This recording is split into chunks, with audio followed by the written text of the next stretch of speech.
ఈసారి ఎవరు గెలుస్తారు ఎంపీగా? బొత్స ఝాన్సీ గారు వైసీపీ నుంచి, టీడీపీ ఝాన్సీ గారు గెలుస్తారు. ఎందుకంటే భరత్ కూడా గతంలో ఓడిపోయిన సింపతి ఉంటుంది కదా ఆయనకి.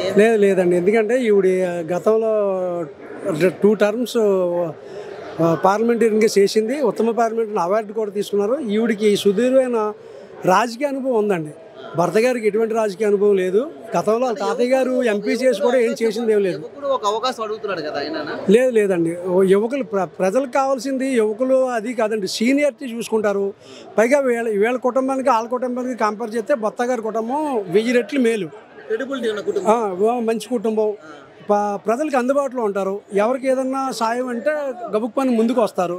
వాళ్ళ కుటుంబం అంతా రాజకీయ కుటుంబమే, మొత్తం కుటుంబం అంతా రాజకీయ కుటుంబం. అందుకని ప్రజలందరూ కూడా బొత్స ఝాన్సీ గారికి కోరుకున్నారు. ఇక్కడే పుట్టి ఇక్కడే పెరిగిన ఆమె కాబట్టి అందుకని స్థానికంగా కూడా ఆవిడకి చాలా మంచి మద్దతు లభిస్తుందండి. జనాల్లో నానుడు కానివ్వండి, ఆవిడ గెలుస్తారని ఒక పబ్లిక్ ఉందండి. మీరు యాక్చువల్లీ మీరు చూస్తుంటారు, ఆవిడ ప్రసారానికి వెళ్ళినప్పుడు వాళ్ళు ప్రసారం చూడొచ్చు, వీళ్ళు ప్రసారం చూడొచ్చు. ప్రసారం చూస్తే ప్రజలు ఎక్కడ ఎంత బ్రహ్మరథం పడుతున్నారో మీరే చూడండి. ఝాన్సీ గారు వెళ్తే ఎంత బ్రహ్మరథం పడుతున్నారు.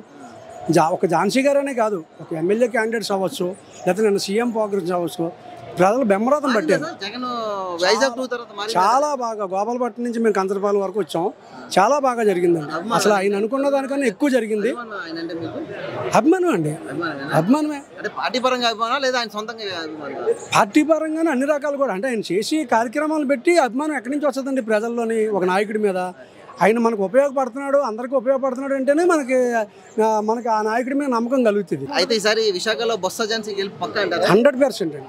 అసలు చూడవసరం. అంటే కూటమి ఉంది కదా సార్, అదేం ప్లస్ అవుతుంది. కూటమి ఏదైనా సరే, కూటమి ఉన్నా వీళ్ళు కమ్యూనిటీ పరంగా కానీ, మిగిలిన రాజకీయ పరంగా కానీ, అన్ని రకాలుగా ఇటు పార్టీ పరంగా కానీ అన్ని రకంగా కూడా కలిసి వచ్చే అంశం అయితే ఒక ఝాన్సీ గారికే భర్త గారితో కంపేర్ చేస్తే ఈవిడికి ఎక్కువ కలిసి వస్తుంది.